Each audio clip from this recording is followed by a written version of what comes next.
దున్నబడకపోతే ఫలము రాదు. మీరెప్పుడైనా ఏ రైతైనా దున్నకుండా విత్తనాలు వేసిన రైతును చూసారా? అమ్మా అరుణమ్మ, దున్నకుండా ఎప్పుడైనా విత్తనం వేసిండ్రా మీరు? ఏం చేయాలి ముందు? విత్తనం వేయడానికి ముందు ఏం చేయాలమ్మా? ఇది ఇది ఇప్పుడు ఏ సీజన్? ఇది దున్నుడు అంతా అయిపోయిందా మన ఊర్లో? చెప్తలేరు అమ్మా. దున్నుడు వర్షం రాకముందే దున్ని రెడీగా పెట్టుకుంటారు రైతులు.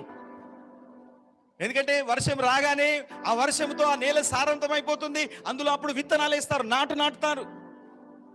ఇప్పుడు అంతే దున్నుతా ఉంటారు. మన హృదయాలు కూడా దున్నబడాలి.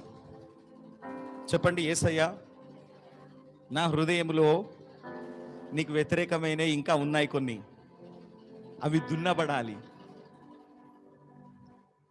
తీసివేయబడాలి.